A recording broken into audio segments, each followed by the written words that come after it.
Hello everyone, आपके अपने YouTube channel एक्समाइनल पर स्वागत है। फ्रेंड्स, आज की इस वीडियो में बात करने वाले हैं फिजिक्स एवं केमिस्ट्री के इंपॉर्टेंट क्वेश्चन जो कि आपके एग्जामिनेशन के लिए काफ़ी महत्वपूर्ण है। जो भी स्टूडेंट बिहार आईटीआई एवं पॉलिटेक्निक की परीक्षा देने वाले हैं उसके लिए यह वीडियो काफ़ी महत्वपूर्ण है। ओके, हमने वही क्वेश्चन को इंक्लूड किया है जो कि आपके एग्जामिनेशन के लिए काफ़ी महत्वपूर्ण होगा। ओके, और आने की पूरी संभावनाएं होगी। चलिए हम बात करते हैं कि फर्स्ट क्वेश्चन क्या है। अगर आप चैनल पर न्यू है तो चैनल को सब्सक्राइब करके बेल आइकन को प्रेस कर लीजिएगा ताकि आने वाले वीडियोज का आपको नोटिफिकेशन मिल जाए। वीडियो को इन तक जरूर देखिएगा क्योंकि इसमें जितने भी क्वेश्चन है वो टॉप पर्सन है। चलिए हम बात करते हैं कि फर्स्ट क्वेश्चन क्या है जो कि आपके एग्जामिनेशन के लिए काफ़ी महत्वपूर्ण होगा। फर्स्ट क्वेश्चन पूछा जा रहा है आपसे, संवेग तथा बल में संबंध है। याद रखिएगा, संवेग तथा बल में जो संबंध होता है वो होता है आपको F गुना T बराबर mv-mu। ओके, यानी कि ऑप्शन नंबर डी आपका सही हो जाएगा। और पूछा जाए कि संवेग बराबर क्या होता है तो संवेग बराबर होता है आपको दरमियान गुना वेग। और बल बराबर पूछा जाए तो बल बराबर जो होता है आपको F बराबर होता है ma होता है। क्या होता है? M A. एम मतलब हो गया आपको दरमियान और ए मतलब हो गया त्वरण। याद रखिए कि एफ बराबर एम ए होता है और संवेग बराबर दरमियान गुना वेग होता है। चलिए हम देख लेते हैं कि सेकंड क्वेश्चन क्या पूछा जा रहा है आपसे। तो सेकंड क्वेश्चन आ गया, सेकंड क्वेश्चन पूछा जा रहा है आपसे। सेकंड क्वेश्चन आ गया, एक 210 वाट के विद्युत बल्ब में 5 मिनट में कितने कैलोरी ऊष्मा विकसित होगी। तो याद रखिएगा आपको शक्ति बराबर होता है उष्मा बटे समय। क्या होता है? शक्ति बराबर जो होता है वो होता है आपको उष्मा बटे समय होता है। क्या होता है? शक्ति बराबर उष्मा। नेक्स्ट आ गया आपको उष्मा बटे समय होता है, उष्मा बटे समय होता है। ओके, तो ये पूछा जा रहा है आपसे कितना कैलोरी उष्मा विकसित होगी। तो याद रखिए कि शक्ति का मान कितना दिया गया आपको 210 दिया गया, तो शक्ति का मान 210 रख देंगे। और नेक्स्ट दिया गया उष्मा, यानी उष्मा मांग रहा है तो उष्मा को मान लेते हैं हमें x। ओके, और समय कितना दिया जाए 5 मिनट दिया जा रहा है, तो 5 मिनट को आप सेकंड में चेंज कर लीजिए। तो सेकंड में चेंज करने के लिए क्या हो जाएगा आपको 5 हो जाएगा, और सेकंड में चेंज करने के लिए मिनट को 60 से गुना करते हैं तो कितना हो जाएगा 6 से 30 यानी कि 300 हो जाएगा। ओके, तो x बराबर क्या आ जाएगा? x बराबर जो आप क्रॉस मल्टीप्लिकेशन कीजिएगा तो x बराबर आ जाएगा आपको 6300 जूल। क्या आ जाएगा? 6300 जूल आ जाएगा। ओके, यानी कि x बराबर आ गया आपको 6300 जूल आ गया। ओके, चलिए हम बात कर लेते हैं नेक्स्ट जो दिया गया आपको, इसमें आपको कैलोरी में मांगना। तो याद रखिएगा एक कैलोरी बराबर होता है 4.2 जूल होता है। क्या होता है? एक कैलोरी बराबर होता है आपको 4.2 जूल होता है। ओके, तो इसको चेंज करना आपको कैलोरी में। तो कैलोरी में जो चेंज करेंगे तो क्या हो जाएगा 4.2 जूल बराबर हो जाएगा एक कैलोरी। 4.2 जूल बराबर एक कैलोरी हो जाएगा। ओके, तो आपको चेंज करना 6300 जूल को। 6300 जूल को जो चेंज कीजिएगा तो क्या हो जाएगा 6300 ओके जूल, और 6300 जूल हो जाएगा। ओके, सॉरी 63,000 होगा। क्या होगा? 63,000 हो जाएगा। ओके, 63,000 के बाद क्या हो जाएगा, इसको जब चेंज कीजिएगा 1/4.2 हो जाएगा। ओके, और गुना कर दीजिएगा 63,000।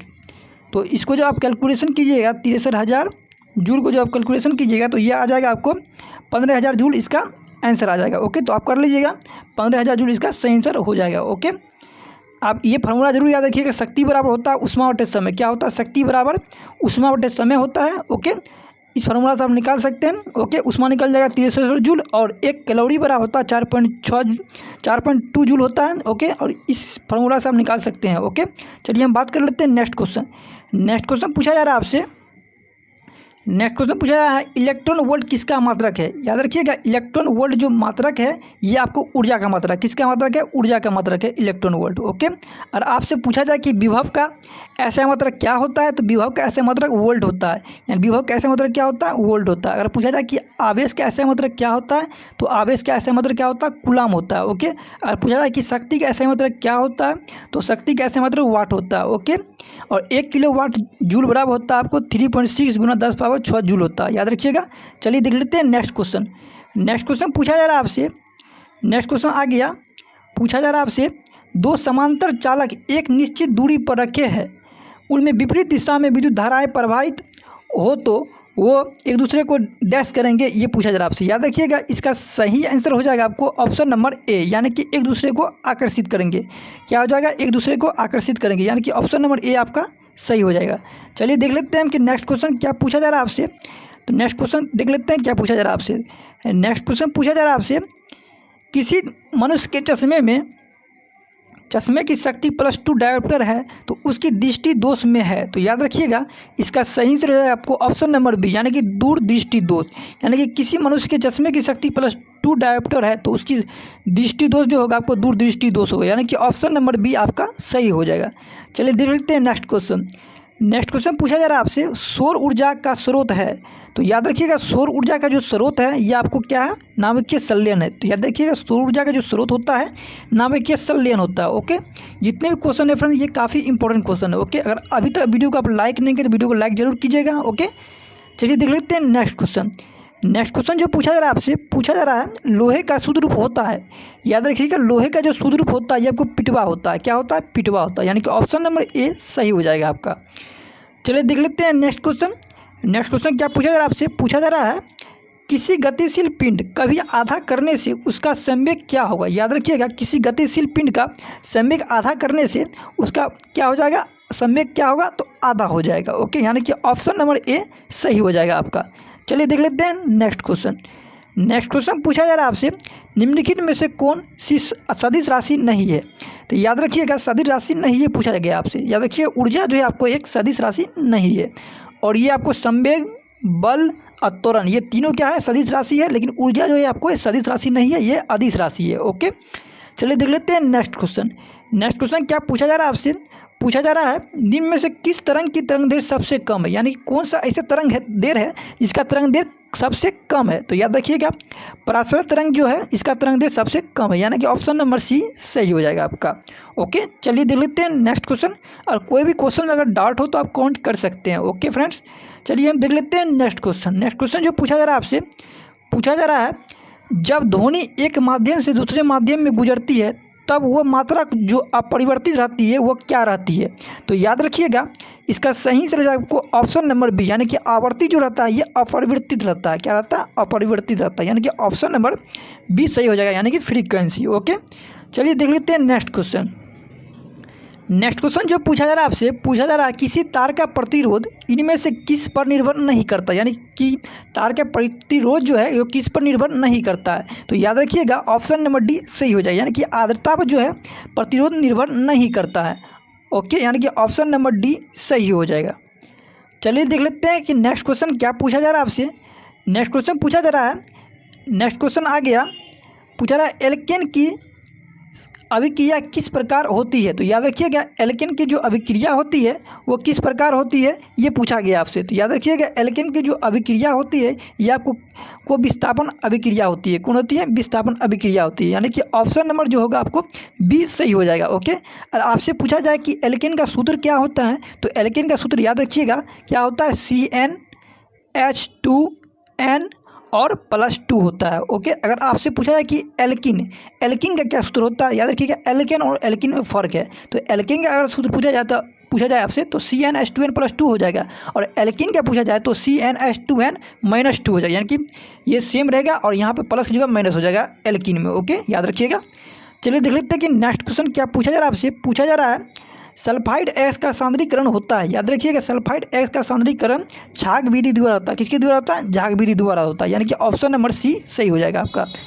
चलिए देख लेते हैं कि नेक्स्ट क्वेश्चन क्या पूछा जा रहा है आपसे, पूछा जा रहा है एक अवतल दर्पण द्वारा वास्तविक एवं बराबर प्रतिबिंब बनने के लिए वस्तु की स्थिति होगी। याद रखिएगा इसका सही आंसर हो जाएगा आपको ऑप्शन नंबर सी, यानी कि वस्तु वक्रता केंद्र पर हो, यानी कि वस्तु जो है आपको वक्रता केंद्र पर रखना होगा। ओके, चलिए देख लेते हैं कि नेक्स्ट क्वेश्चन क्या पूछा जा रहा है आपसे, पूछा जा रहा है अवतल लेंस से बने प्रतिबिंब का आवर्धन सदैव होता है। याद रखिएगा अवतल लेंस से बने प्रतिबिंब का जो आवर्धन होता है वो होता है 1 से कम होता है। क्या होता है, 1 से कम होता है। ओके, यानी कि ऑप्शन नंबर ए सही हो जाएगा आपका। चलिए देख लेते हैं कि नेक्स्ट क्वेश्चन क्या पूछा जा रहा है आपसे, पूछा जा रहा है इनमें से कौन सबसे ज़्यादा सक्रिय हेलोजन है। याद रखिएगा हेलोजन पूछा जा रहा है आपसे कि इनमें कौन सबसे सक्रिय है। याद रखिएगा फ्लोरीन जो है ये आपको सबसे ज़्यादा सक्रिय है। ओके, यानी कि ऑप्शन नंबर ए सही हो जाएगा आपका।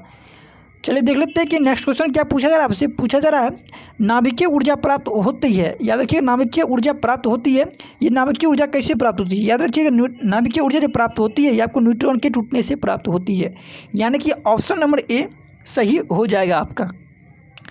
चलिए देख लेते हैं कि नेक्स्ट क्वेश्चन क्या पूछा जा रहा है आपसे, पूछा जा रहा है कैल्शियम कार्बाइड जब जल की अभिक्रिया से बनने वाली गैस का नाम बताए। यानी कि कैल्शियम कार्बाइड जो है जब जल की अभिक्रिया से बनने वाली गैस का नाम बताने के लिए कह रहा है। तो याद रखिएगा इसका सही से आपको एसिटिलीन क्या हो जाएगा, एसिटिलीन, यानी कि ऑप्शन नंबर बी सही हो जाएगा आपका। आपसे एक प्रश्न है कि एसिटिलीन का आप सूत्र बताइएगा कमेंट करके, ओके। एसिटिलीन का सूत्र बताइएगा और एथेन का सूत्र बताइएगा कमेंट करके, ओके। चलिए हम बात कर लेते हैं कि नेक्स्ट क्वेश्चन क्या पूछा जा रहा है आपसे। पूछा जा रहा है निम्न में से कौन डिटर्जेंट है, यानी कि डिटर्जेंट कौन है ये पूछा जा रहा है आपसे। याद रखिएगा डिटर्जेंट जो है आपको ये सोडियम लॉरेल सल्फेट है। क्या है? सोडियम लॉरेल सल्फेट क्या है? एक डिटर्जेंट है, यानी कि ऑप्शन नंबर डी आपका सही हो जाएगा। चलिए देख लेते हैं कि नेक्स्ट क्या पूछा जा रहा है आपसे। पूछा जा रहा है आपसे क्लोरीन का प्रयोग किया जाता है। याद रखिएगा क्लोरीन का जो प्रयोग किया जाता है ये आपको प्रतिरोधी के रूप में किया जाता है। कब किया, कहाँ किया जाता है? प्रतिरोधी के रूप में, यानी कि ऑप्शन नंबर डी सही हो जाएगा आपका। देख लेते हैं नेक्स्ट क्वेश्चन क्या पूछा जा रहा है आपसे। पूछा जा रहा है समस्थानिक के परमाणु दरमियान में अंतर का कारण होता है। याद रखिए समस्थानिक के परमाणु में दरमियान में अंतर का जो कारण होता है वो क्या होता है ये पूछा जाता है। याद रखिएगा नाभिक के विद्यमान में न्यूट्रॉनिक भिन्न संख्या होता है, यानी कि ऑप्शन नंबर डी आपका सही हो जाएगा। चलिए देख लेते हैं नेक्स्ट क्या पूछा जा रहा है आपसे। पूछा जा रहा है आपसे नेक्स्ट क्वेश्चन आ गया, एक लिफ्ट का दरमियान 500 किलोग्राम है तो लिफ्ट के केवल में तनाव क्या होगा जब 2 मीटर/सेकंड स्क्वायर के त्वरण से ऊपर की ओर जा रही है। तो याद रखिएगा एक फार्मूला तो आपको T बराबर m इंटू जी प्लस ए। क्या होता है? T बराबर होता है आपको m इंटू जी और प्लस ए होता है, यानी कि T बराबर क्या? टेंसर, यानी कि T बराबर होता है टेंसर और टेंसर मतलब तनाव होता है, ओके। यानी m का मान दिया गया आपको, यानी दरमियान का मान दिया गया है 500 दिया गया है, ओके 500 दिया गया। और जी का मान जो लेना है आपको वो आपको 9.8 लेना है। क्या लेना है? 9.8 लेना है। और ए का मान दिया गया आपको 2, यानी कि त्वरण का मान दिया गया 2, ओके। तो आप इसको जो मल्टीप्लाई कीजिएगा क्या हो जाएगा? मल्टीप्लाई 500 हो जाएगा, ओके। और 9.8 और 2 को जोड़िएगा कितना हो जाएगा? 11.8 हो जाएगा, ओके 11.8 हो जाएगा। जब इसको आप मल्टीप्लाई कीजिएगा तो इसका सही आंसर जो आपको 6900 न्यूटन क्या हो जाएगा? 6900 न्यूटन हो जाएगा, यानी कि ऑप्शन नंबर सी सही हो जाएगा, ओके। चलिए देख लेते हैं नेक्स्ट क्वेश्चन। याद रखिएगा आप टेंशन बराबर क्या, ये फार्मूला काफ़ी इंपॉर्टेंट है, इस पर क्वेश्चन आते हैं। T बराबर होता है m इंटू जी प्लस ए, ये फार्मूला आप याद रखिएगा, ओके। और जी का मान क्या लेना है आपको? 9.8 लेना है, ओके। चलिए देख लेते हैं नेक्स्ट क्या पूछा जा रहा है आपसे। नेक्स्ट क्वेश्चन पूछा जा रहा है किसे हर्ष गैस कहते हैं, यानी कि हर्ष गैस किसे कहते हैं या लाफिंग गैस किसे कहते हैं। हर्ष गैस का अभी दूसरा नाम क्या है? Laughing gas. तो याद रखिएगा हर्ष गैस कहते हैं को N2O को, ओके N2O कहते हैं, यानी कि नाइट्रस ऑक्साइड को कहा जाता है लाफिंग गैस या हर्ष गैस, ओके।